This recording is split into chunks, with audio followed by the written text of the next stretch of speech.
నేను కూడా మహిళనే. మహిళల్లో మీరందరూ అలా ఎన్ని కష్ట నష్టాలు ఓర్చుకుంటూ ఈ స్థాయికి వచ్చారో, మేము కూడా అలాంటి ఆ స్థాయి నుంచే ఈ స్థాయి దాకా ఎదిగాం. నేను ఎదిగిన ఆ పరిస్థితులు, ఆ నేపథ్యం గురించి ఒకసారి చెప్తే బాగుంటుందేమో అని చెప్పి నేను కూడా అనుకున్నాను. మా నాన్నగారు తెనాలిలో హేతువాద కార్యక్రమాలు హేతువాదులుగా ఉండేవారు ఆయన. హేతువాద కార్యక్రమాలు అయ్యి నిర్వహించేవారు. తెనాలిలో విమానం మేడ అని చెప్పి అనేవాళ్ళు. ఎవరికైనా ఇక్కడ తెలిసి ఉంటే ఉండుండొచ్చు. అక్కడ ఆయన బిజినెస్ పరంగా ఒక లాడ్జ్ నడిపేవారు. ఆ లాడ్జ్లో కానీ అన్నిట్లో కూడా హోటల్ ఒకటి నడిపేవాళ్ళు. సెంట్రల్ కేఫ్ హోటల్ గుంటూరులో కూడా ఉండేది. మా బాబాయ్ వాళ్ళు నడిపేవాళ్ళు ఈ సెంట్రల్ కేఫ్ హోటల్. అదే సెంట్రల్ కేఫ్ పేరుతో తెనాల్లో కూడా నడిపించారు. కానీ ఆయన ఈ హేతువాద ఉద్యమం వైపు ఆకర్షితులయ్యి ఆ నేపథ్యంలో మా పిల్లలందరినీ కూడా ప్రశ్నించే తత్వం అలవర్చుకోవాలి అని చెప్పి ఆ రకంగా అలవాటు చేశారు.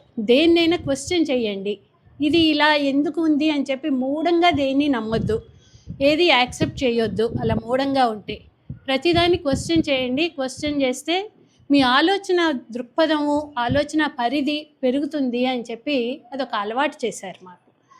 సెలవుల్లో వస్తే, స్కూల్ సెలవులు వస్తే ఇక్కడ విజయవాడ నాస్తిక్ కేంద్రంలో సైన్స్ మీటింగ్స్, సైన్స్ ఎగ్జిబిషన్స్ జరుగుతూ ఉండేవి. వాటికి తీసుకొచ్చేవాళ్ళు పిల్లల్ని. తెనాల్లో హేతువాద సభలు అయ్యి నాన్నగారు కండక్ట్ చేసిన వాటన్నిటిలో కూడా మమ్మల్ని కూడా తీసుకెళ్ళేవారు. పిల్లల్ని తీసుకెళ్ళి పార్టిసిపేట్ చేయించేవాళ్ళు. ఇంట్లో కూడా సభలు కార్యక్రమాలు జరుగుతూ ఉంటే వాటన్నిటిలో పెద్దవాళ్ళ ఉపన్యాసాలు అవన్నీ వినే అవకాశం కలిగేది. ఆ సభలు అవి జరగని రోజుల్లో కూడా ప్రతిరోజు సాయంత్రం మా ఇంట్లో సమావేశం అవుతూ ఉండేవాళ్ళు ఫ్రెండ్స్ అందరూ, నాన్నగారి ఫ్రెండ్స్ వాళ్ళు.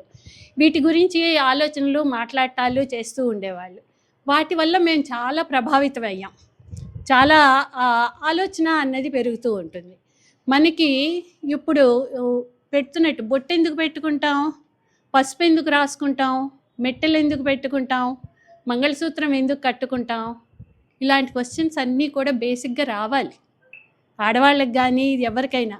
ఈ తంతులన్నీ ఎందుకు చేస్తున్నాం, ఇవన్నీ ఆలోచించండి అని ఆలోచించగలిగే వక్తల్ని వాటిని కూడా మాకు పరిచయం చేశారు కాబట్టి ఆలోచన పరిధి కొంత పెరుగుతూ ఉంది. ఏంటి దీనివల్ల వచ్చే ఇబ్బంది? మెట్టెలు పెట్టుకుంటే ఏదో ఒక సైంటిఫిక్ది చెప్తారు, ఏయో నాడీ కేంద్రం అక్కడ జాగృతం అవుతుంది అనుకుంటూ ఇలాంటివి ఏయో చాలా చాలా చెబుతుంటారు. కానీ అదే కరెక్ట్ అయితే మగవాళ్ళు ఎందుకు పెట్టుకోవట్లేదు?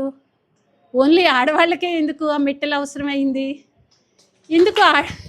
ఎందుకు ఆడవాళ్ళకే ఎందుకు నల్లపూసలు మంగళసూత్రాలు అవసరమవుతున్నాయి, మగవాళ్ళకి ఎందుకు లేవు అని చెప్పి ఇలాంటి క్వశ్చన్స్ మా నాన్నగారు మా చిన్నప్పుడే మా బుర్రల్లోకి ఎక్కించారు. ఎందుకు మరి అవసరం లేదు వాళ్ళకి ఎందుకు అని.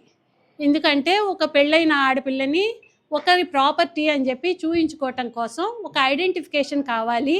ఈ అమ్మాయి నల్లపూసలు వేసుకుని తిరుగుతుంది అంటే ఇంకా మిగిలిన మగవాళ్ళు ఎవరు ఆ ఆడపిల్లని చెడు దృష్టితో చూడకూడదు, వీళ్ళు పలానా వాళ్ళ ప్రాపర్టీ అని చెప్పి అనుకోవాలి అనే ఉద్దేశంతో ఏర్పరిచినట్లు మనకి చెప్తూ ఉంటుంటాయి ఇవన్నీ.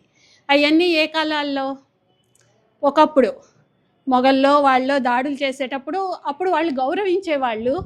పెళ్ళైన స్త్రీని, ఇంకొకరి ప్రాపర్టీని, పరాయి సొత్తుని మనం అనుభవించకూడదు అనో, ఆ గౌరవించే వాళ్ళకి ఆ మంగళసూత్రం ఒక అడ్డంగానో, ఒక నల్లపూసలు ఒక ఐడెంటిఫికేషన్కో ఉపయోగపడతాయి. కానీ ఈ కాలంలో ఇంకా ఏమన్నా అడ్డమవుతున్నాయా? ఒక స్త్రీని ఒక దృష్టితో చూడటానికి కానీ వేరే దృష్టితో చూడటానికి కానీ ఏదైనా అది అడ్డమవుతున్నాయా? అది అడ్డం కావట్లేదు. అదొకటి. ఇంకొకటి, అది ఆడపిల్లలకే ఎందుకు మగవాళ్ళకి అక్కర్లేదా ఈ ప్రవర్తన, ఈ మంచి చెడు ప్రవర్తన అన్నది కానీ, ఎవరి మీద అయినా కోరిక కలిగితే వాళ్ళ మీద చూడటానికి కానీ వాళ్ళకి అధికారం హక్కు ఉన్నాయా? ఆడపిల్లలకి లేవా ఈ హక్కులు అధికారాలు? ఇవన్నీ ఒకదానికొకటి లింక్గా వచ్చే ప్రశ్నలు మనకి వేసుకుంటే రోజు చూసేయే వీటన్నిటిలో కూడా మనకి చాలా ఆలోచనలు కలగజేస్తూ ఉంటుంటాయి. ఇవన్నీ వింటూ ఉంటాయి. అవన్నీ మీరందరూ ఎప్పుడూ ఆలోచించలేదా? ఎప్పుడూ ఆలోచన వచ్చే ఉంటుంటుంది కదా, ఎందుకు మనం ఇలా అని. చదువుకునేటప్పుడు ఇక్కడ సావిత్రిబాయి పూలే గారి దయ వల్ల చదువుకున్నాం. ఆవిడ ఫస్ట్ టీచర్ అమ్మ, 200 సంవత్సరాలు ఆల్మోస్ట్. 200 సంవత్సరాల క్రితం ఫస్ట్ స్కూల్ అయ్యి నడిపించారు. ఆడపిల్లలకి చదువు కావాలి అని చెప్పి మొదలుపెట్టారు. ఆవిడ ఎన్నో కష్ట నష్టాలు, పేడ నీళ్లు ఆవిడ మీద కొడుతూ ఉన్న స్కూల్కి వెళ్ళే దారిలో ఇలా చదువులు చెప్పడం ఏంటి, ఆడపిల్లల్ని పాడు చేస్తారా అని అన్నా కానీ అన్ని కష్ట నష్టాలు భరించి పిల్లలు ఎడ్యుకేషన్ ఎంత ఇంపార్టెంటో ఎన్ని స్కూల్స్ పెట్టారో పూనా నగరంలో, బొంబాయి నగరంలో అన్నిట్లో స్కూల్స్ పెట్టించి ఆడపిల్లలకి చదువు ఎంత ఇంపార్టెంటో చెప్పారు. ఆ స్థాయి నుంచి తర్వాత స్కూల్ లెవెల్స్లో మేము డిబేట్లు చూసాం.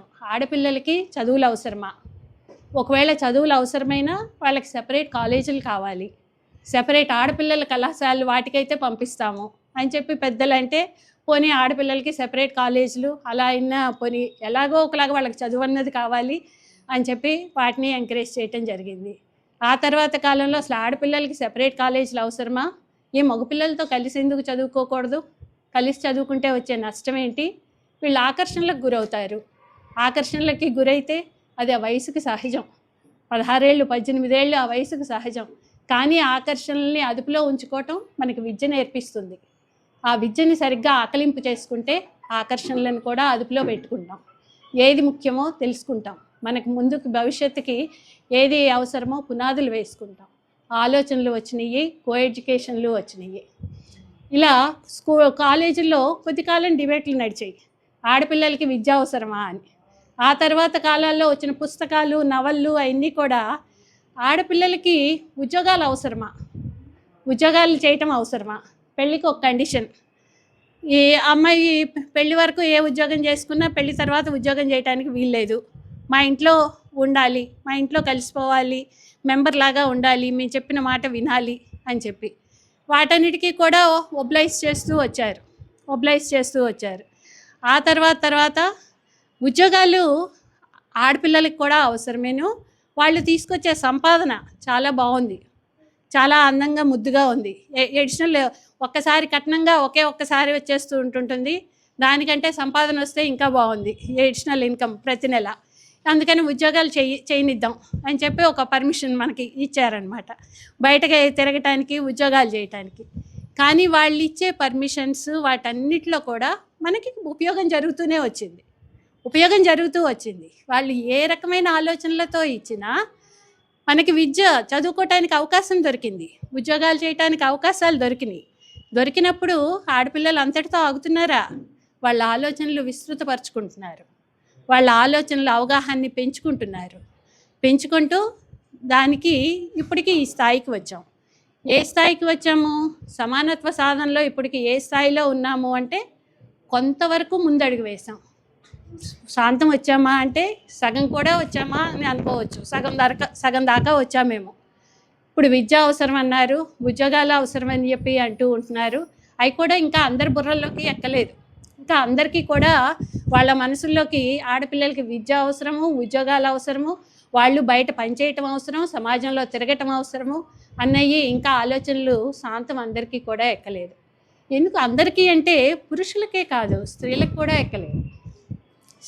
కూడా ఎక్కట్లేదు బుర్రలోకి ఆలోచనలు.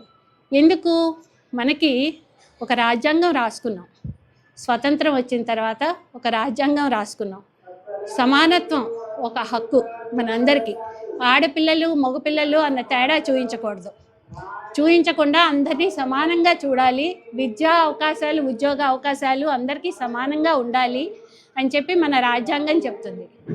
సమానంగా ఉండాలి అనేదే కాకుండా వాళ్ళ పట్ల పాజిటివ్ డిస్క్రిమినేషన్ చూపించవచ్చు, అంటే రిజర్వేషన్స్ కూడా ఇవ్వచ్చు. పాజిటివ్ డిస్క్రిమినేషన్, ఆడపిల్లలకి ఇంతకాలం అనగదొక్కబడి ఉన్నారు కాబట్టి వాళ్ళకి కొంత సహాయం, వాళ్ళు కూడా మిగిలిన జనజీవనంలో కలవటానికి పాజిటివ్ డిస్క్రిమినేషన్ చూపించవచ్చు అని చెప్పి మన రాజ్యాంగమే చెప్తూ ఉంది. చట్టాలు చేసుకుంటున్నాం, అన్నీ చేసుకుంటున్నాం, కానీ మనకి బుర్రల్లోకి ఎందుకు ఎక్కట్లేదు అంటే మన సమాజంలో ఇంకొక రాజ్యాంగం నడుస్తుంది, అది అందరి బుర్రల్లోకి పూర్తిగా ఇంకింపజేశారు. ఏమిటి ఆ రాజ్యాంగం? మనువాద రాజ్యాంగం, పేట్రియార్కియల్ థింకింగ్. ఆ పేట్రియార్కియల్ థింకింగ్ అన్నది మన బుర్రలన్నిటిలోకి నింపివేశారు. మగవాళ్ళు, ఆడవాళ్ళు అందరి బుర్రల్లోకి కూడా, కేవలం ఆడవాళ్లే కాదు, మగవాళ్ళకే కాదు, ఆడవాళ్ళ బుర్రలన్నిటిలో కూడా అదే ఉంది. అదే ఉన్నది కాబట్టే అత్తగారి స్థానంలో అత్తగారి స్థానంలో కూడా ఆడపిల్లని అణగదొక్కటానికి చూస్తూ ఉంటున్నారు. అది ఏ స్థాయికి ఎలా ఉంది? రీసెంట్గా ఒక డిస్ట్రిక్ట్ జడ్జిగా ఉన్న ఆవిడ కూడా వాళ్ళ కోడల్ని ఈ వరకట్న హత్య చేస్తే ఆవిడ ఒక పెద్ద నిందితురాలు. అంటే జడ్జీలు అవ్వచ్చు, ఏ స్థాయికైనా పెరగవచ్చు, కానీ వీళ్ళ ఆలోచనలు, ఆ బుర్రలోంచి మాత్రం ఆలోచనలు పోవు. అవి పోవటం లేదు. అది అంత ఈజీ కాదు పోవటం. అది మగవాళ్ళకే కాదు, ఆడవాళ్ళకి కూడా పోవట్లేదు. అది మన నరనరాన జీర్ణించుకుపోయింది. దాన్ని వదిలించుకోవాలంటే అది చాలా మనం ప్రయత్నపూర్వకంగా చేయాలి. ప్రతి మాటలో, ప్రతి ఆలోచనలో, ప్రతి దాంట్లో పితృస్వామ్యకి ఏదో కనిపిస్తుందా, మన అథారిటీ చూపిస్తున్నామా, ఎందుకు ఇవ్వట్లేదు మనం ఈక్వల్ ఆపర్చునిటీ అన్నది ప్రతి దాంట్లో కనపడాలి. కనపడినప్పుడే అది తేడా తెలుస్తుంది. ఇందాక అంటున్నారు ఇంటి పని, వంట పని అని చెప్పి. నేను కూడా చదువుకునేటప్పుడు నేనేంటి, మా పిల్లలేంటి, అందరూ కూడా ఆడపిల్లలు మగపిల్లలు సమానమే, అసలు వీళ్ళని ఎందుకు ప్రత్యేకంగాను, వీళ్ళకి రిజర్వేషన్స్ ఎందుకు అని అన్నవాళ్ళమే. కానీ పెళ్ళయిన తర్వాత తెలిసి వస్తుంది ఆ తేడా. ఎందుకు, వంట పని అంతా మీదే అని చెప్పి తోసేస్తున్నారు. పిల్లల్ని పెంచే బాధ్యత అంతా మీది, బయటకి సంపాదించుకొని తెచ్చే బాధ్యత మాది, ఇండ్లు చూసుకునే బాధ్యత మీది. మీరు వంటింటి మహారాణులు అంటారు, మన వంటలు చాలా బాగున్నాయి అంటారు, అయ్యి అని మెచ్చుకుంటారు. మన ఇంకొంచెం మీ ఆవకాయ పచ్చడి బాగా పెట్టారు, ఈ కారాలు బాగా పెట్టారు అని చెప్పి అనొచ్చు. కొన్ని మెచ్చుకోళ్ళు ఉండొచ్చు, కొన్ని కావాలని చేయొచ్చు, కొన్ని ఈ రకంగా అన్ని రకాలుగా ఉండొచ్చు. కానీ అల్టిమేట్గా ఏమవుతుంది, వీఆర్ కన్ఫైనింగ్ అవర్ సెల్స్. వంటింటికి కన్ఫైన్ అవుతున్నాం. పిల్లల బాధ్యతలకి అవి తప్పించుకోలేని బంధాలు అయిపోతున్నాయి మనకి. వాటి నుంచి బయటపడటం చాలా చాలా కష్టమైపోతూ ఉంది. నేను కూడా నా గురించి చెబుతానన్నాను కదా, నా గురించి చెప్పేటప్పుడు మా ఫాదర్ ఎంత మోడ్రన్గా అలా ఆలోచించినా కూడా వాళ్ళు ఉన్న పరిస్థితుల్లో వాటిల్లో ఇంకా వెనుకంజ వేస్తూనే ఉంటారు. ఒకప్పుడు స్త్రీలకి పెళ్లి వయసు నిదానంగా గ్రాడ్యువల్గా పెరుగుతూ వచ్చింది. ఒకప్పుడు పిల్లలకి పుట్టిన పిల్లలకి చేసేవాళ్ళు, ఆ తర్వాత 5 ఏళ్ళకి చేసేవాళ్ళు, తర్వాత 8 ఏళ్ళకి చేసేవాళ్ళు, ఆ తర్వాత వ్యక్తురాలు అవ్వకముందు చెయ్యాలి అని చెప్పి అప్పుడు చేసేవాళ్ళు, ఆ తర్వాత శారదా చట్టం అని చెప్పి వచ్చినాయి, 16 ఏళ్ల లోపు పిల్లలకి పెళ్ళిళ్ళు చేయాలి అని చెప్పి ఆ శారదా చట్టాలు అవి వచ్చాక 16 ఏళ్ళు ఆడపిల్లలకి, మగపిల్లలకి ఒక 18, 21 అని చెప్పి ఏజ్ లిమిట్ పెట్టుకున్నాము. గ్రాడ్యువల్గా వివాహ వయసు పెంచుకుంటూ ఇప్పుడు ఆడపిల్లలకి 18, మగపిల్లలకి 21 దగ్గర ఆగినా కానీ చాలామంది వందల వేల లక్షల స్త్రీల పెళ్ళిళ్ళు వాళ్ళు పిల్లలుగా ఉన్నప్పుడే జరిగిపోయింది. అలా జరిగిపోయిన పెళ్ళిళ్ళలో మా అమ్మకి 13 ఏళ్ళకి పెళ్ళి జరిగింది, నాకు 15 ఏళ్ళకి పెళ్ళి జరిగింది. 15 ఏళ్ళకి పెళ్ళి జరిగితే 17 ఏళ్ళకి ఒక సంతానం, 19 ఏళ్ళకి రెండో సంతానం. నా చదువు అంటగాగిపోయింది. పెళ్ళి నాశనం చేసేస్తుంది, బాధ్యతల్లో పడతాము, పిల్లలు ఈ బాధ్యతలు అన్నీ వెంటగా వస్తూ ఉంటే మన చదువు చాలా తెలివిగల పిల్లనే అయినా కూడా క్లాస్లో అంతా ముందుకు వచ్చి ప్రమోషన్లు అన్నీ తెచ్చుకొని 7th నుంచి మెట్రిక్ చదివి అన్ని 3 సంవత్సరాలు నాకు స్కూల్ ఎడ్యుకేషన్లో కలిసి వచ్చి ఆ తర్వాత డిగ్రీలో ఫస్ట్ ఇయర్లో మ్యారేజ్ అయిపోయి ఫైనల్ ఇయర్లోకల్లా నా చదువు మూలబడిపోయింది. ఫైనల్ ఇయర్ దాకా అప్పటికి కూడా ఏయో కండిషన్లు పెట్టి కాస్త పెళ్ళయిన తర్వాత మా అమ్మాయి మా ఇంట్లోనే ఉండి చదువుకుంటుంది అని మా అమ్మ పెట్టిన కండిషన్ వల్ల ఆ 2 ఏళ్ళన్నా కాస్త డిగ్రీ చదువుకోగలిగాను. కానీ ఆ లోపే ఫైనల్ ఇయర్లో ఉండేటప్పటికి ప్రెగ్నెన్సీలు రావటము, దాంతో ఎగ్జామ్స్ రాయలేని పరిస్థితులు రావటము, నాది ఎగ్జామ్స్ ఇవ్వలేకపోవటం, సప్లిమెంటరీలోకి వెళ్ళిపోయాను. ఒక క్లాస్లో ఒక తెలివిగల పిల్లని వెనక్కి సప్లిమెంటరీ లిస్ట్లోకి పడిపోయాం. ఆ తర్వాత రెండో వాళ్ళు కూడా పుట్టడంతో చదువుకి శాంతం పూర్తిగా ఫుల్ స్టాప్ పెట్టేసేసి పిల్లల పెంపకమే ఇంకా జీవితమేమో అని అనుకుంటున్న టైంలో నా కోసం ఒక లా కాలేజ్లో ఒక అప్లికేషన్ తీసుకొని వచ్చారు. ఈ సప్లిమెంటరీ లాగా అయినా సరే అది పూర్తి చేయాలి అని చెప్పి మా హస్బెండ్ కొంచెం పట్టుబట్టి నీ చదువు పోని దీనివల్ల ఆగిపోకూడదు అని చెప్పి నువ్వు ఎట్లాగో అయినా ముందు డిగ్రీ పూర్తి చెయ్యి అని చెప్పి పిల్లల పెంపకాల మధ్యలోనే నేను డిగ్రీ ఎగ్జామ్స్ వరకు వెళ్ళి రాసి ఇవ్వటము, అవి క్లియర్ చేయటము అయ్యింది. ఆ తర్వాత మాకు రెండో పాప కూడా నెలల వయసు ఉన్నప్పుడే అక్కడ ఆయన ఎక్కడ ఉద్యోగం చేస్తే అక్కడికి తిరుగుతూ ఉండేవాళ్ళం. ఆ తిరుగుతూ ఉన్న క్రమంలో ఏలూరులో లా కాలేజ్లో ఈవినింగ్ కాలేజ్ ఉంది, రెగ్యులర్గా కాకుండా అప్పుడు ఈవినింగ్ కాలేజీలు కూడా ఉన్నాయి. అక్కడ ఒక అప్లికేషన్ పెడుతున్నాను, నీకోసం సీట్ అప్లికేషన్ తీసుకొచ్చాను, ఫిలప్ చెయ్యి అంటే ఆ రకంగా అప్లికేషన్ ఫిలప్ చేసి లా ఈవినింగ్ కాలేజ్లో చదివే అవకాశం దొరికింది నాకు. దొరకటం అది కూడా చాలా కష్టసాధ్యం, అంత తేలికేం కాదు పూర్తి చేయటం అంటే. పిల్లల్ని పెంచుకుంటూ ఇంట్లో చుట్టాలుంటూ ఫస్ట్ ముందు ముఖ్యంగా ట్రాన్స్పోర్ట్, మనకి ఒక వాహనం నడపటం రాకపోతే అది మనని వెనుకంజ వేస్తుంది, మనని డిపెండెంట్గా చేస్తుంది, ఎవరో ఒకళ్ళ మీద ఆధారపడే వాళ్ళలాగా చేస్తుంది. ఆ వాహనం నడిపే అవకాశం లేకపోవటము, నేర్చుకోకపోవటం అప్పటి వరకు, దానివల్ల ఆ వాహనం లేకపోవటం వల్ల ఎవరో ఒకళ్ళ మీద డిపెండ్ అవ్వటం, లేకపోతే ఏ రిక్షాలో రోజువారీ మాట్లాడుకోవటమో, ఇంకెవరన్నా కొలీగ్స్ వస్తే ఆ వాళ్ళ బండిలో వాళ్ళతో పాటు కలిసి వెళ్ళటమో. అది రాత్రిపూట కాలేజ్ అవర్స్ 6 to 9 ఉండేది. ఆ 9ంటికి మళ్ళీ రాత్రిపూట చీకటిలో రావాలి, సెక్యూరిటీ ఆస్పెక్ట్స్ ఉంటాయి. ఇంట్లో చిన్నపిల్లల్ని వదిలేసి వెళ్తున్నాము, ఆ చిన్న పిల్లల్ని వదిలేస్తే చూసుకునే వాళ్ళు ఎవరుంటారు, హస్బెండ్ మీద వదలాలి, ఆయన చూసుకుంటారని చెప్పి కోఆపరేషన్ చేస్తామని చెప్పి అన్నా కానీ అన్ని రోజులు అన్ని పరిస్థితులు వాళ్ళకి అవకాశాలు ఉండవు. వాళ్ళకి రకరకాల ఆఫీసులు, ఉద్యోగాలు, వృత్తులు, వాటిల్లో బిజీగాను చాలా రకాలవి ఉంటుంటాయి. వీటన్నిటి మధ్య వానాకాలం చదివే అయిపోయింది నా చదువు కూడా. పెద్దగా రోజు రెగ్యులర్గా వెళ్ళటానికి అవకాశం దొరికేది కాదు. కానీ అలాగే నాకు లాలో కూడా ఇన్ని చాలా మార్కు లిస్టులు డబల్ ఉండేవి, సప్లిమెంటరీ, మార్చి సెప్టెంబర్. మిగిలిన వాళ్ళతో నేను కంపీట్ చేయలేను అని అనుకునేదాన్ని. క్లాస్లో ఫస్ట్ సెకండ్ వచ్చే వాళ్ళతో కంపీట్ చేసి నేను అవ్వలేనేమో అనుకునేదాన్ని. కాకపోతే ఎన్రోల్మెంట్ అయ్యాను తర్వాత, లా పూర్తి చేసి ఎన్రోల్మెంట్ అయిన తర్వాత లా ప్రాక్టీస్కి మొదలెట్టాక అప్పుడు ఒక చిన్న 2-వీలర్ లూనా మోపెడ్ కొనుక్కొని దాని మీద కోర్టుకు వెళ్ళటం మొదలుపెట్టాం. అలా ఇది నా జర్నీ. నేను చెప్తున్నది దీంట్లో ఇది మనందరి జర్నీ కూడా, ఆడపిల్లలుగా చాలామంది జర్నీ ఇది. మనకి ఎలా సమాజం మన అవకాశాలని వాటిని తొక్కివేస్తూ ఉంటుంటుంది అన్నది. ఎవరు కావాలని చేయలేదు.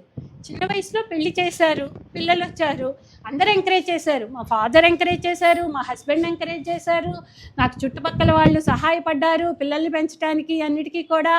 అందరూ, మా అమ్మ వచ్చి నా ఎగ్జామ్స్ ఉన్నప్పుడల్లా వచ్చి పిల్లల్ని చూసుకునేది. ఇన్ని సహాయ సహకారాలు కూడా అందబట్టి దొరికిన అవకాశాలని అందిపుచ్చుకొని ముందుకు వెళ్తే నేను ఈరోజు హైకోర్టు జడ్జి స్థాయిలో ఉండగలిగాను.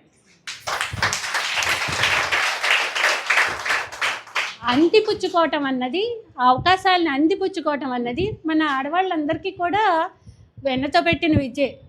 ఇవన్నీ చాలా కష్టాలు వస్తాయి. ఎగ్జామ్స్ ముందు రోజు ఇంట్లో చుట్టాలు ఉంటారు. పరీక్షకి వెళ్ళాలంటే చదువుకుందాము, పుస్తకం తీసుకొని చదువుకుందాము అంటే వీళ్ళకి వంటలు చేసి పెట్టాలి, అది తప్పించుకోలేము.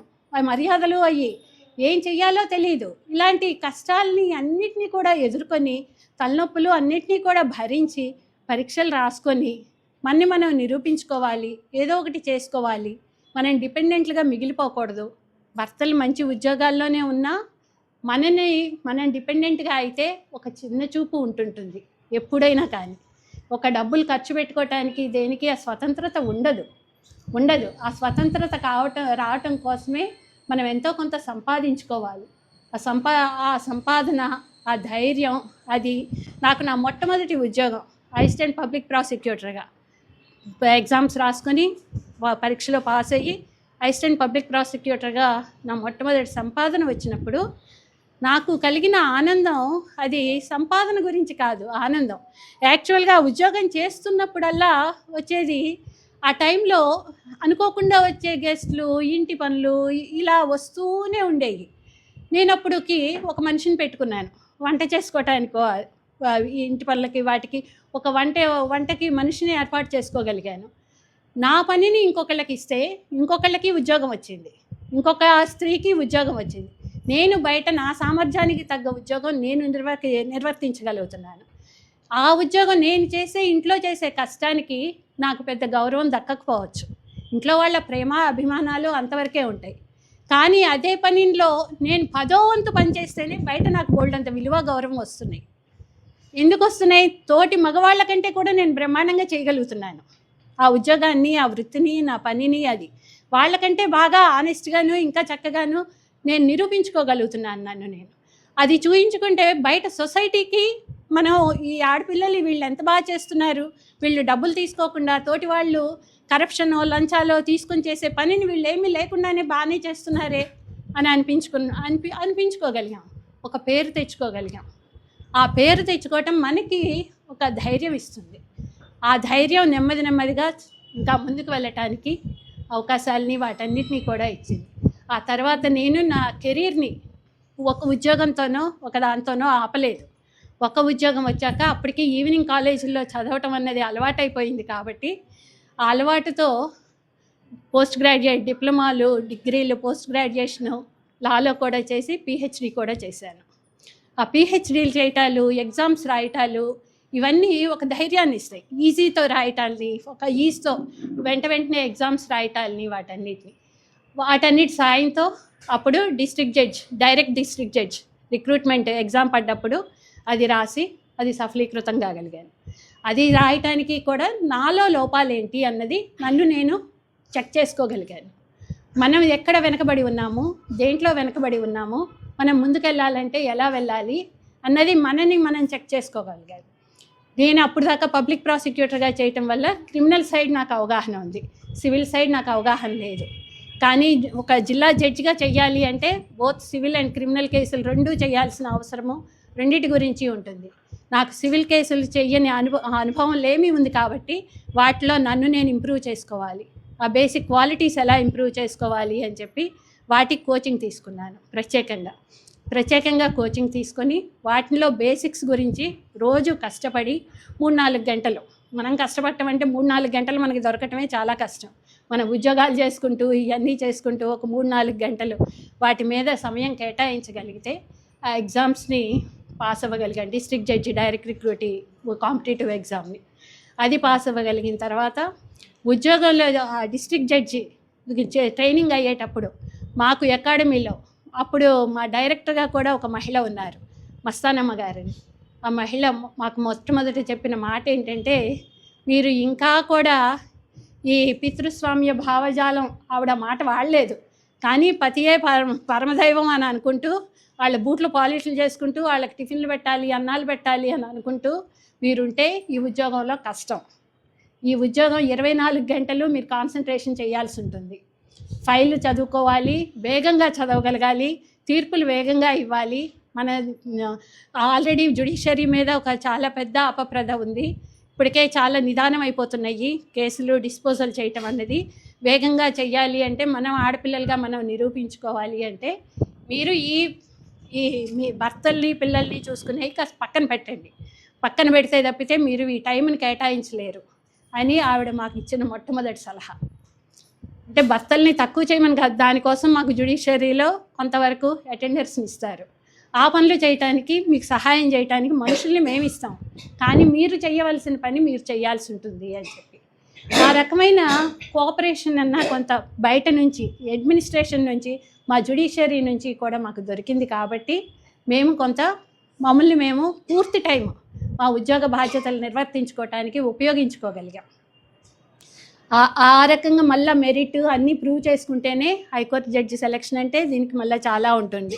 Collegium recommendations, central government, state government అన్నీ ఆమోదాలు తెలపటాలు అన్నీ అయిన తర్వాత కానీ మళ్ళీ అక్కడ సుప్రీంకోర్టు కొలీజియం కూర్చొని మా మెరిట్స్, మా జడ్జ్మెంట్స్ని, మా క్యారెక్టర్ని, కాండక్ట్ని అన్నిటినీ చూసి సెలెక్ట్ చేసుకోవటాలు అవన్నీ జరుగుతూ ఉంటుంటాయి.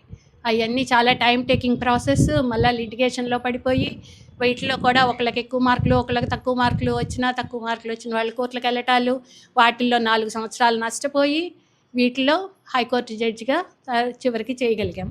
ఆ హైకోర్టు జడ్జి అయినా పరమావధి అని అనుకోవటానికి వీల్లేదు. కాకపోతే అక్కడ ఆ బెంచ్ మీద కూర్చున్నప్పుడు కలిగిన ఒక ఆలోచన, ఒక సంతృప్తి ఏంటంటే, ఆడపిల్లలు ఇంట్లో కానీ మనం ఆర్థిక విషయాల్లో చెప్పదలుచుకుంటే ఆర్థిక విషయాలు వీళ్ళకి ఏం తెలుస్తాయి, వీళ్ళని కన్సల్ట్ చేయాల్సిన అవసరం ఏంటి, ఎక్కడ ఏది కొనాలో, ఒక ఇల్లు కొనాలో, ఒక ప్రాపర్టీ కొనాలో, ఒకటి దేని మీద ఇన్వెస్ట్ చేయాలో, ఎలా ఇన్వెస్ట్ చేయాలో ఆ సలహాలన్నీ చెప్పటానికి వీళ్ళకి తెలియదు అని సంపాదించే మహిళలు కూడా ఆ బాధ్యతను పురుషులకి వదిలేసేస్తూ ఉంటారు. పురుషుల మీదే ఇన్కమ్ ట్యాక్స్ రిటర్న్స్ ఫైల్ చేయాలి అంటే మనంగా సొంతంగా చెయ్యం. ఉద్యోగస్తులైన మహిళలు ఉన్నా కూడా వీళ్ళందరం కూడా మళ్ళా పురుషుల మీదే ఆధారపడుతూ ఉంటుంటాం. ఇలా మన ఆర్థిక విషయాలు అన్నిటినీ కూడా పురుషులకి వదిలేస్తూ ఉంటాం. అంటే ఒక ఇంట్లో ఒక ఆర్థిక విషయాల్లో నిర్ణయం తీసుకోలేని వ్యక్తులుగా ముద్రపడ్డ మనం ఈ స్థానంలో కూర్చొని రాష్ట్రానికి ఏమి అవసరం, ఎవరి లిబర్టీస్ ఏంటి, ఫండమెంటల్ రైట్స్ ఏంటి, రాష్ట్రాన్ని కూడా అవసరమైతే స్టేట్ గవర్నమెంట్ని వాళ్ళ అఫీషియల్స్ని మన ముందుకి పిలిచి నువ్వెందుకు ఈ పని చేయట్లేదు అని కంటెంప్ట్లో అడగగలిగే హక్కు, అధికారం అన్నీ ఉన్నాయి. ఆ స్థాయికి మనం నిరూపించుకోవాలి. ఆ స్థాయిలో కూర్చున్నందుకు సంతోషం, ఆ స్థాయిలో ఒక నిర్ణయాధికారం తీసుకునే వ్యక్తులుగా మనం ఉన్నందుకు సంతోషం. ఆ నిర్ణయాధికారం దట్ ఈస్ ఎంపవర్మెంట్. ఎంపవర్మెంట్ అంటే ఏంటి అంటే అసలు ఇప్పుడు స్త్రీలుగా ఎంపవర్మెంట్ అంటే అది మనం ఉద్యోగం చేసినా చేయకపోయినా, బయటకు వెళ్ళినా వెళ్ళకపోయినా మన ఇంట్లో నిర్ణయాధికారం ఎవరిది, నిర్ణయం తీసుకునే అధికారం ఎవరిది. మన బాడీ మీద నిర్ణయం తీసుకునే హక్కన్నా మనం అట్టిపెట్టుకుంటున్నామా మనం ఎప్పుడు ఏ వయసులో పెళ్లి చేసుకోవాలి, ఎవరిని పెళ్లి చేసుకోవాలి, ఎంతమంది పిల్లల్ని కనాలి, ఈ విషయాల మీదన్నా మనకి అధికారం ఉందా? మన గురించి, మన శరీరం గురించి, మన మెదడు గురించి, మన బాడీ గురించి మనం ఏమాత్రం అన్నా అధికారాన్ని మనం వ్యక్తపరచగలుగుతున్నామా? మన మీద మనమే నిర్ణయాలు తీసుకోలేని వ్యక్తులం మన కుటుంబం మీద నిర్ణయం తీసుకోగలగాలి. సమాజంలో నిర్ణయాలు తీసుకోగలిగిన స్థాయికి మనం ఎదగాలి అంటే మనని మనం మౌల్డ్ చేసుకోవాలి. దాంట్లో నుంచి, ఆ థింకింగ్లో నుంచి బయటకు రావాలి. మన గురించి నిర్ణయాలు వేరే వాళ్ళు కాదు తీసుకోవాల్సింది. అది we are the best persons to decide. మనకి ఏం కావాలి, ఎంతవరకు చదువుకోవాలి, ఏం చదువుకోవాలి, కెరీర్ ఎలా వెళ్ళాలి, ఎవరిని పెళ్లి చేసుకోవాలి, ఎవరిని పెళ్లి చేసుకుంటే బాగుంటుంటుంది, మన కులంలో వాళ్ళనే చేసుకోండి, మన మతంలో వాళ్ళనే చేసుకోండి అని మన తల్లిదండ్రులు, మన బంధువులు మన మీద ఒత్తిడి తీసుకొస్తూ ఉంటారు. మనకి నిర్ణయించుకునే హక్కుని ఇస్తున్నారా? ఆ హక్కులేవి మనకు లేవంటున్నారు.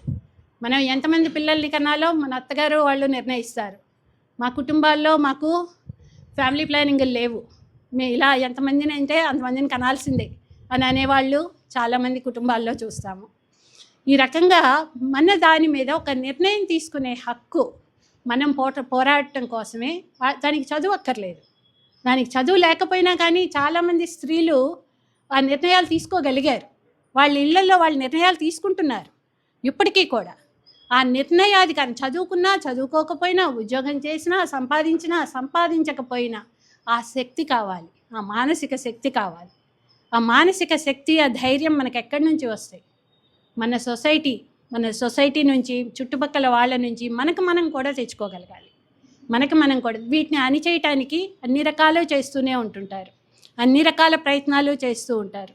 మనని కన్విన్స్ చేయటానికి, ఇంట్లోనే ఉంచటానికి అన్ని రకాలుగాను జరుగుతూనే ఉంటుంటాయి. అది మన సెక్యూరిటీ కోసమే. సాయంత్రం అయితే మిమ్మల్ని బయటకు తిరగొద్దు అంటుంది మీ సెక్యూరిటీ కోసమే. ఆ టైంలో జాబ్లు వస్తే మీకే కష్టం, మీకే ఇబ్బందులు. ఆ టైంలో చదువుకోవటానికి బయటకు వెళ్తే మీ సెక్యూరిటీలకే ప్రాబ్లం. అన్నీ మన మంచి గురించే చెప్తారు, మన మంచి కోసమే చెప్తున్నట్లే ఉంటుంటాయి. కానీ అక్కడ డిస్క్రిమినేషన్ ఉంది, అక్కడ ఖచ్చితంగా డిస్క్రిమినేషన్ ఉంది.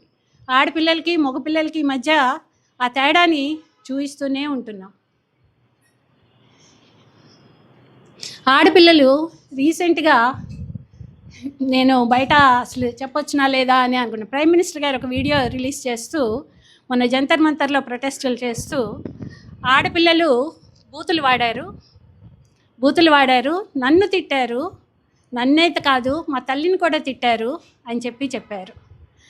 ఆడపిల్లలు కూడా తిట్టారు అంటే మగపిల్లలు తిడితే ఓకేనా? ఆడపిల్లలు తిడితేనే కష్టం వచ్చిందా? ఆడపిల్లలకి మాత్రమే ఎందుకు ఇవి? ఈ రిస్ట్రిక్షన్స్ ఎందుకు? ఆడపిల్లలు పద్ధతిగా పెరగాలి, చాలా పద్ధతిగా పెరగాలి, ఇంట్లో పెరగాలి, మంచిగా ఉండాలి, బూతులు మాట్లాడకూడదు. కానీ మగపిల్లలు మాత్రం ఏవైనా మాట్లాడవచ్చు. మొరాలిటీస్ అన్నీ, ఇంటి పరువును కాపాడేది స్త్రీ. ఇంటి బయటకు అడుగు వేస్తే నువ్వేం బట్ట కట్టుకున్నావో, ఏం చేస్తున్నావో, ఎలా మాట్లాడుతున్నావో అని 10 మంది చూస్తారు నిన్ను.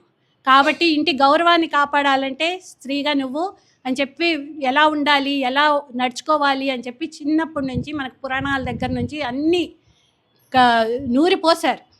వ్రతాలు, పూజలు, నోములు, మన టైంలన్నీ ఎంత వేస్ట్ చేసుకుంటున్నాము. నేనైతే వేస్ట్ అనే అంటాను. మిగిలిన వాళ్ళు అందరూ చేసుకుంటూ ఉంటే పోన్లే నాకు ఆ టైం మిగిలింది, ఆ టైంని నేను మంచిదానికి ఇంకో దానికి ఉపయోగించుకొని నా భవిష్యత్తుకి నేను ఉపయోగించుకుంటున్నానని చెప్పి నేను అనుకునేదాన్ని. ఆ రకంగా ఇవన్నీ మన టైం వేస్ట్. ఎందుకోసం చేస్తున్నాం పూజలు, వ్రతాలు అవన్నీ? భర్తల ఆరోగ్యం కోసం. ఎందుకు భర్తల ఆరోగ్యం? వాళ్ళు లేకపోతే మనం డిపెండ్ అవ్వలేము. మన సౌభాగ్యాలు, మన పసుపు కుంకాలు అన్నీ వాళ్ళ దగ్గర నుంచే వస్తాయి కాబట్టి వాళ్ళు ఆరోగ్యంగా ఉండాలి. మరి ఏ మగవాడు ఏ స్త్రీ కోసం ఏ వ్రతమైనా ఏ నోమైనా ఎప్పుడన్నా చెయ్యమని చెప్పి ఏదే మతమైనా చెప్తుందా? మన ఆరోగ్యాలు ముఖ్యం కాదా? అంటే మీరు పనికిరాని వాళ్ళమా? సగభాగమైన జనాభాని మనని కేవలం వాళ్ళ బాగోగులు చూసే వాళ్ళలాగానే, కేర్ టేకర్స్ లాగానే చూస్తూ వస్తున్నారు. అంతే తప్పితే మనం ఒక ఇండిపెండెంట్ వ్యక్తులం. మనకు కూడా మనస్సు ఉంటుంది, హృదయం ఉంటుంది, శరీరం ఉంటుంది, కోరికలు ఉంటాయి, ఇష్టాలు ఉంటాయి, అన్నీ ఉంటాయి అనుకొని కన్సిడర్ చేస్తున్న వాళ్ళు ఎవరూ లేరు. మన ఆరోగ్యం, మన బాగు మనమే చూసుకోవాలి. మనకు ఒంట్లో బాగోకపోతే మనమే ఏదో ఒకటి మందు మాత్రం వేసుకొని ఆ రోజు వండి పెట్టాలి. అంతే తప్పితే మనకు ఒంట్లో బాగోకపోయినా ఎవరు వండి పెట్టట్లా. ఇప్పుడు కొద్దిగా ఆలోచనలో చాలా కొద్ది భాగం మంది మారుతున్నారు. చాలా కొద్ది భాగం మంది మారుతూ కొద్దిగా ఇప్పుడు వచ్చే పిల్లలు వాళ్ళు కొద్దిగా సాయం చేయటం అనేది నేర్చుకుంటున్నారు. బలవంతానైనా నేర్చుకుంటున్నారు. ఎందుకు నేర్చుకుంటున్నారు? అది కూడా మన మీద దాంతో ఇష్టంతో గౌరవంతో కాదు. ముందు ఫస్ట్ వాళ్ళు ఫారిన్ కంట్రీస్ వెళ్ళాలి అంటే అమెరికాలు, మిగిలిన చోట్ల చదువులకి అవకాశాలు అన్నీ వస్తూ ఉండటంతో అక్కడికి వెళ్తే ఒక్కళ్ళే ఉండాలి అంటే అక్కడికి వంట చేసి పెట్టే వాళ్ళు ఎవరు ఉండరు. కాబట్టి వెళ్ళబోయే ముందు కనీసం మినిమం నేర్చుకుంటున్నారు. కుక్కర్ పెట్టడం ఎలాగో నేర్చుకుంటున్నారు, పప్పు వేయటం ఎలాగో నేర్చుకుంటున్నారు, ఎగ్స్ బాయిల్ చేసుకోవటం, ఆమ్లెట్లు వేసుకోవటం అంతవరకన్నా నేర్చుకొని వెళ్తున్నారు. వాళ్ళ గురించి అయినా వాళ్ళు నేర్చుకుంటున్నారు. ఆ నేర్చుకునేది తర్వాత మనం తప్పదు అని అంటే అప్పుడు భార్యలకి కొంత విశాల హృదయం ఉన్న వాళ్ళు ఆలోచిస్తున్నారు. అది కూడా లేని వాళ్ళు పెళ్ళయ్యాక అది మళ్ళీ మీ రోలే అని చెప్పి డివైడ్ చేసేస్తున్నారు. అది మీ రోలే, ఇది మా రోలే అని చెప్పి అక్కడ పని చేస్తూ మనం సంపాదిస్తున్నా కానీ మనం ఇంకా ఎన్ని గంటలు ఇంటి పని ఎక్కువ చేయవలసి వస్తుంది అనే ఆ లెక్కలు చూస్తే ప్రతి స్త్రీ 6 నుంచి 8 గంటలు ఇంటి పని చేస్తే మగవాళ్ళు 2 గంటలు కూడా చెయ్యరు ఇంటి పని. ఆ 2 గంటలే చాలా కష్టం. ఆ 2 గంటలు చేస్తేనే మేము చాలా చేసేసామని చెప్పి వాళ్ళు అనుకుంటారు. అదే మనకి వాళ్ళకి తేడా కనిపిస్తుంది. మనం ఒక గదిలోకి వెళ్తే అక్కడ 10 పనులు మనకు కనపడతాయి చేయవలసినవి. బట్టలు మడత పెట్టడాల దగ్గర నుంచి అక్కడ సరిగ్గా లేవే, ఇది సక్రమంగా లేదే, పుస్తకాలు సర్దటం దగ్గర నుంచి మనకు 10 కనిపిస్తాయి. వాళ్ళకి వెళ్తే వాళ్ళకి ఆ ఒక్క పనే కనిపిస్తుంది. ఏ పని కోసం వెళ్తారో ఆ పని మాత్రమే కనిపిస్తుంది. అది వాళ్ళ దృష్టిలో మన దృష్టిలో ఉండే తేడా కూడా. మన స్త్రీలు మల్టీ టాస్కర్స్, 10 పనులు చేయగలుగుతారు ఒకటే టైంలో. పొయ్యి మీద కూర చూసుకోవచ్చు, కాలింగ్ బెల్ మోగితే చూడొచ్చు, పిల్లల పుస్తకాలు వాళ్ళని చదివించడం చూడొచ్చు. మల్టీ టాస్కింగ్ చేస్తారు. అది పురుషులు చేయలేరు. కాఫీ పెట్టడం అంటే అంతవరకే పెట్టుకొని వస్తారు. ఆ గిన్నెలు మళ్ళీ అలాగే ఉంటుంటాయి, మళ్ళీ అవి మనమే తీసుకుని తోముకోవాలి. ఇలాంటివన్నీ వాళ్ళు ఎంతో కొంత సాయం చేసిన దాన్ని తక్కువ చేయట్లేదు. ఆ మాత్రం ముందుకు వస్తున్నారంటే దానికి అభినందిద్దాం. కానీ ఇంకా వాళ్ళని ఎంకరేజ్ చేయాల్సిన అవసరం స్త్రీలుగా కూడా మన మీదే ఉంది.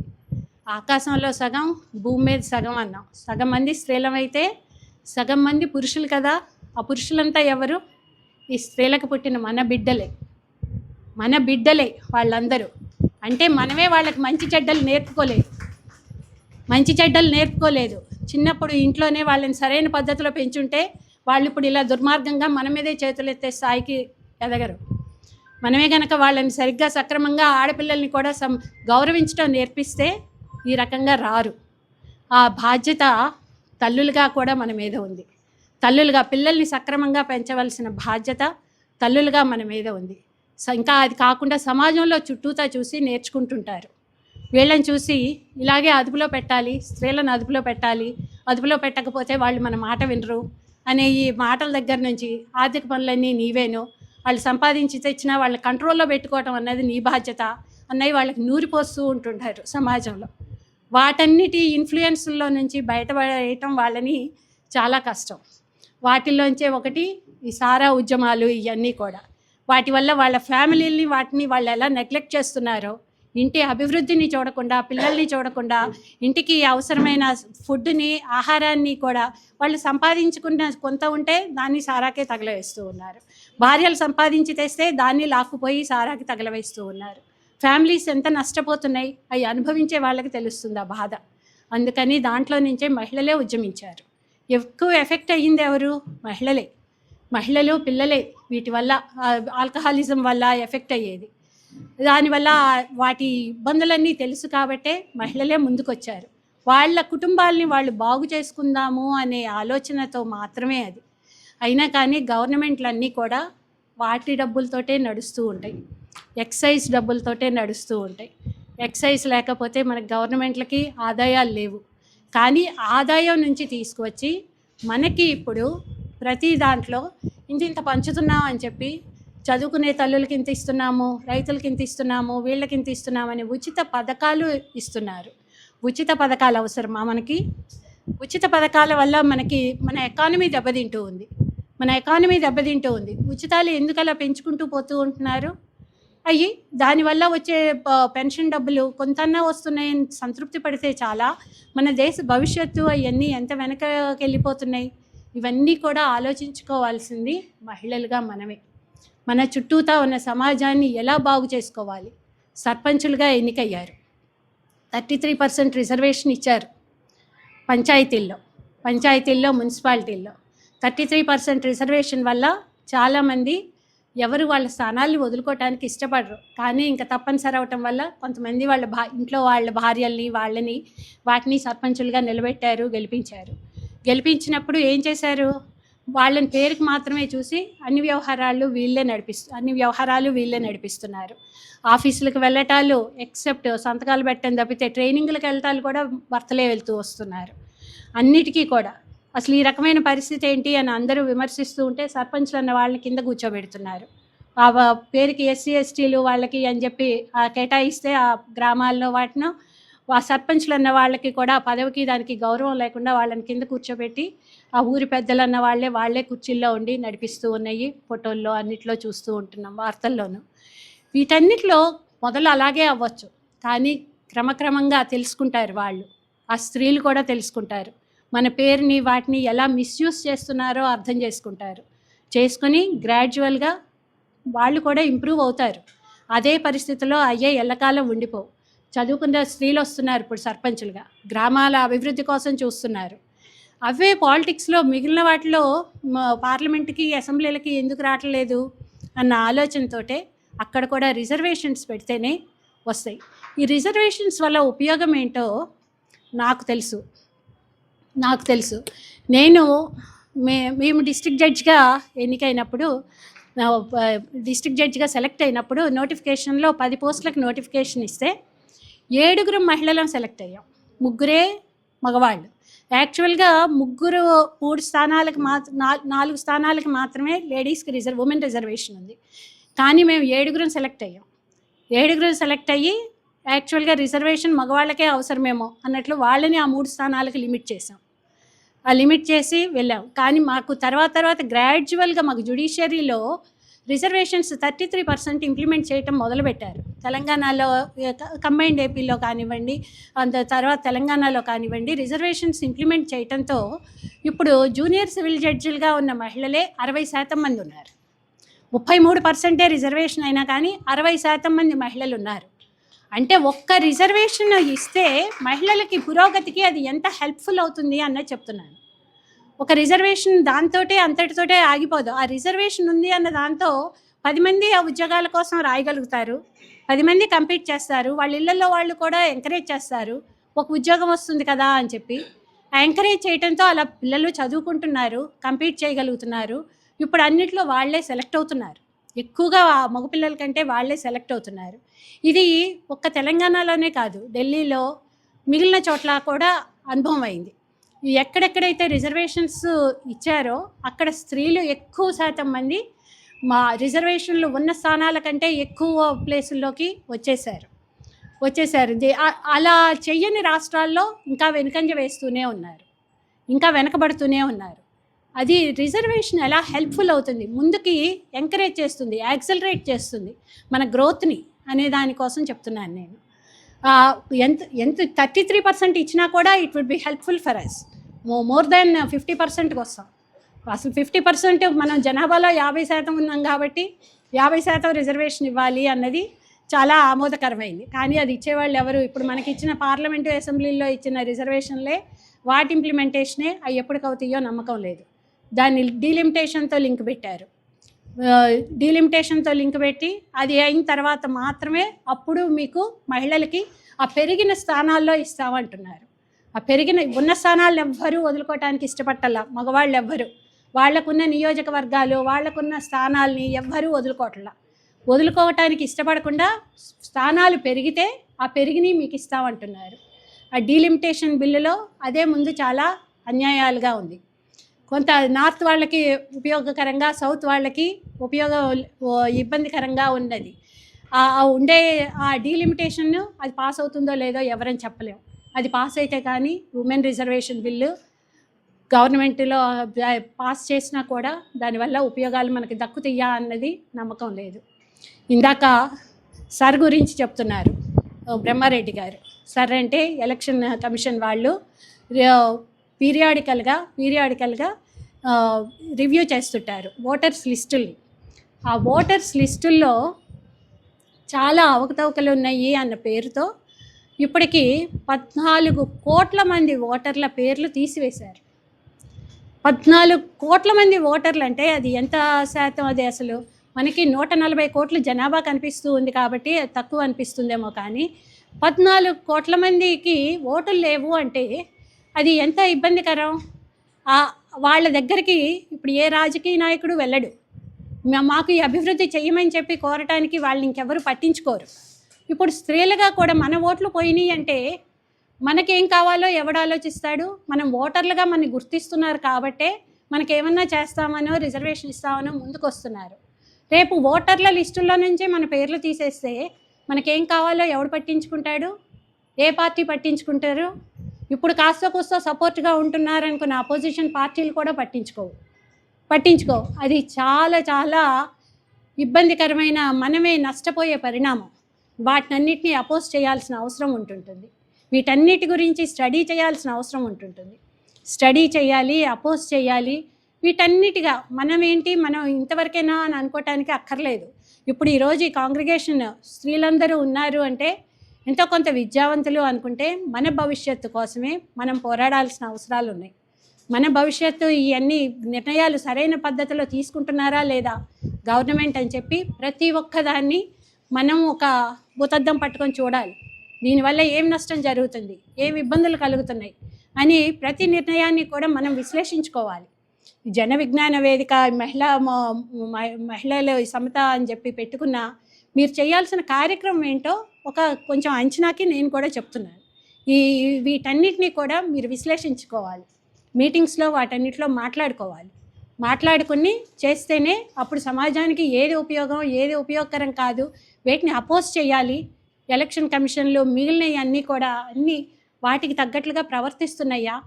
హేట్రెడ్ స్పీచ్లు కొంతమంది మాట్లాడితే ఎలా ఒప్పుకుంటున్నారు, కొంతమంది మాట్లాడితే కేసులు ఎలా పెడుతున్నారు, జైళ్లలో వేస్తున్నారు. ఎందుకు ఇలా? ఇవన్నీ కూడా చూడాలి. ఒక ఆడపిల్లలు మొన్న జంతర్ మంతర్లో యాజిటేషన్లో వెళ్ళినప్పుడే అంతమంది జనాల్లో ఉండటానిలో మేము ఎప్పుడు ఇన్సెక్యూర్గా ఫీల్ కాలేదు.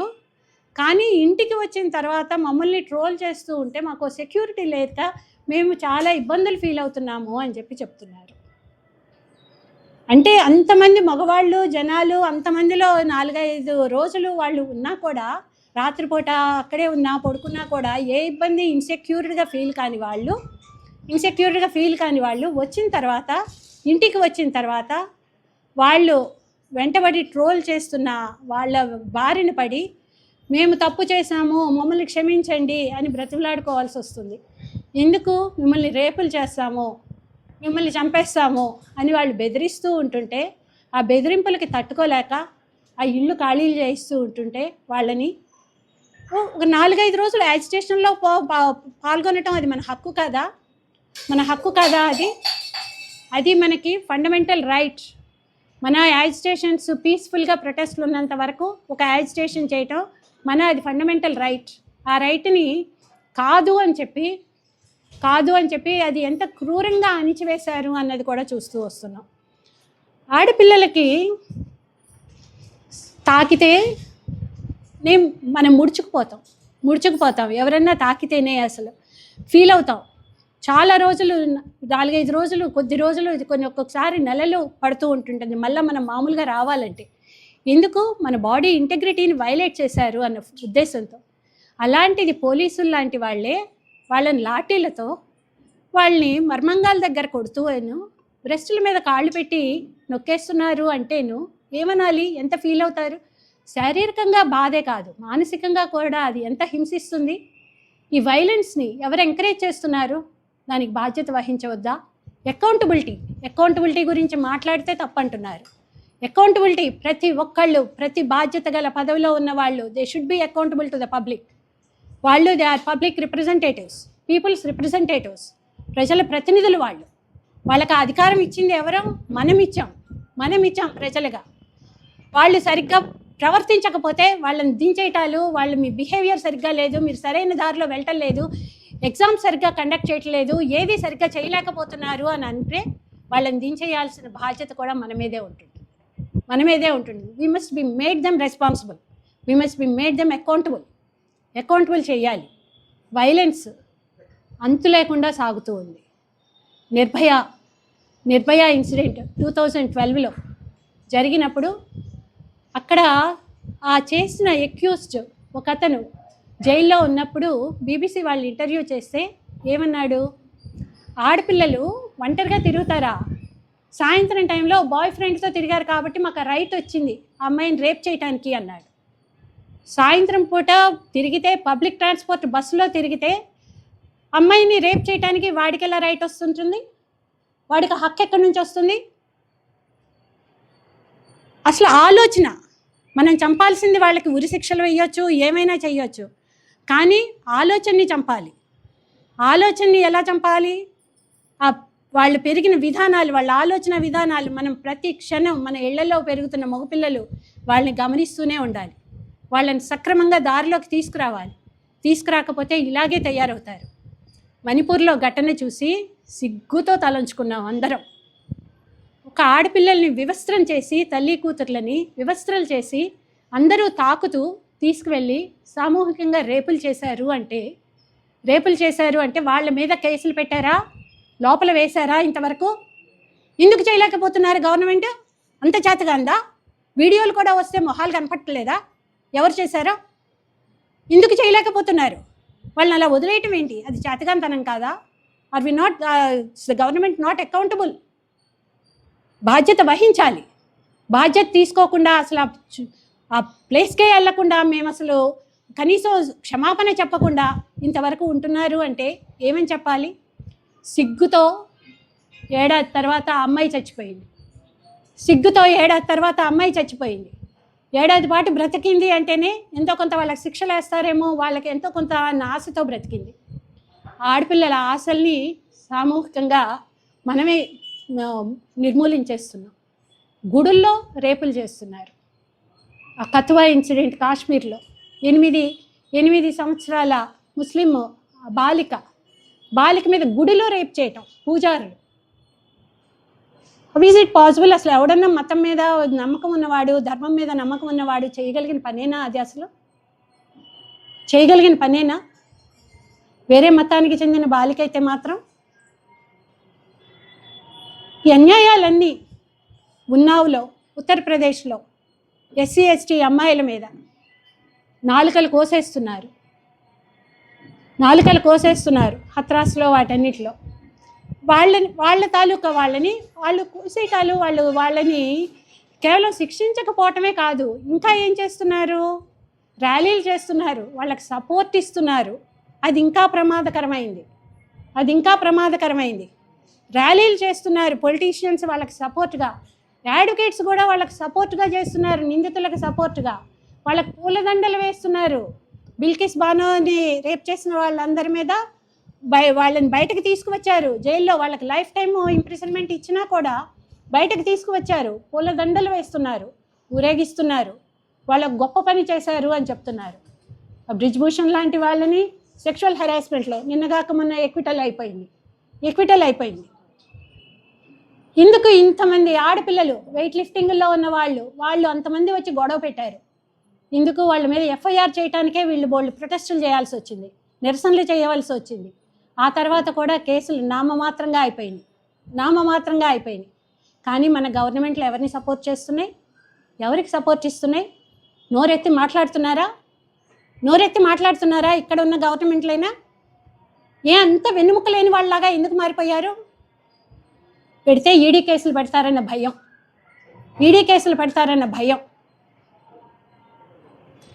అందరినీ అలా గుంపగుత్తిగా వాటిలో పడేస్తూ వస్తూ ఉన్నారు. ఇవన్నీ కూడా చూస్తూనే ఉంటున్నాం మనందరం. ఇవన్నీ కళ్ళెదురుగానే జరుగుతున్న సంఘటనలు, మనకు వెనకాల జరుగుతున్నాయి కాదు, అన్నీ వస్తూ ఉంటున్నాయి. మీడియాలు కూడా నోరు మూసుకొని కూర్చుంటున్నాయి. ఇంత పెద్ద ప్రొటెస్టులు జరిగితే ఢిల్లీలో జంతర్ మంతర్లో పెద్ద మీడియాలు ఎవ్వరూ కూడా వాటిని ప్రసారం కూడా చేయలేదు. అదేదో చాలా చిన్నదానిగా చూపించే ప్రయత్నాలు చేశారు. దాన్ని చాలా తక్కువ చేసి చాలా తక్కువ జనాభాగా ఉంది అని చెప్పి మాట్లాడే ప్రయత్నాలు చేశారు. వీటన్నిటికీ ఎందుకు మీడియా కూడా ఎందుకు అలా అయిపోతూ ఉంది? ప్రజాస్వామ్యంలో 4వ పాదంగా ఉండాల్సిన మీడియా అన్ని పాదాలు కుంచుకుపోతున్నాయి. వాటన్నిటినీ అలా శక్తియుక్తులు లేకుండా చేస్తూ ఉన్నది ఎవరు? నిర్వీర్యం చేస్తున్నది ఎవరు? ఎందుకు అన్ని గవర్నమెంట్స్ కూడా ఇలా నిర్వీర్యం అయిపోతూ మాట్లాడకుండా మెదలకుండా ఊరుకుంటున్నాయి? అసలు వేరే ఇంకా అసలు ప్రతిపక్షం అన్నదే లేకుండా చేస్తున్నారు. అది మంచిదేనా మన ప్రజాస్వామ్యానికి? ఒక ప్రొటెస్ట్ అన్నది, ఒక స్ట్రాంగ్ అపోజిషన్ అన్నది ఎంత అవసరము? అలాంటి అపోజిషనే లేకుండా చేయటం అన్నది అది అసలు ప్రజాస్వామ్య దేశం అవుతుందా? మన ప్రజాస్వామ్య ఉనికికే చాలా ప్రమాదం జరుగుతూ ఉంది. వీటన్నిటి గురించి కూడా మాట్లాడుకోవాలి, వీటన్నిటి గురించి కూడా ఆలోచించుకోవాల్సిన అవసరం ఉంది. మనలాంటి ఒక సామాన్యమైనటువంటి అమ్మాయి 17-18 ఏళ్లకే మ్యారేజ్ అయినటువంటి అమ్మాయి పెళ్ళి తర్వాత ఎంతో ఉన్నత చదువులు చదివి ఈ స్థాయికి వచ్చినటువంటి మేడం గారికి మనందరం కూడా ఇంకా పెద్దగా చప్పట్లతోటి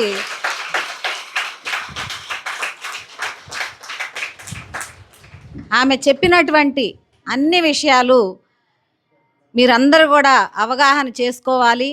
ఎంతో స్ఫూర్తిదాయకమైనటువంటి ఆదర్శప్రాయమైనటువంటి ఉదాహరణలతోటి ఎంతో చక్కగా వివరించారు. వీటన్నింటినీ మనం ఆకళింపు చేసుకొని మన చుట్టూ ఉన్నటువంటి మహిళలకి మనం కూడా అండగా నిలబడాలి. మనకు మనం ఉన్నతంగా చేసుకుంటూ మన కుటుంబాన్ని మనల్ని మనం కూడా ఇంకొకరికి ఆదర్శంగా మేడం గారిలాగా నిలబడాలని, అలా మీరందరూ కూడా ప్రయత్నం చేస్తారని కోరుకుంటున్నాను.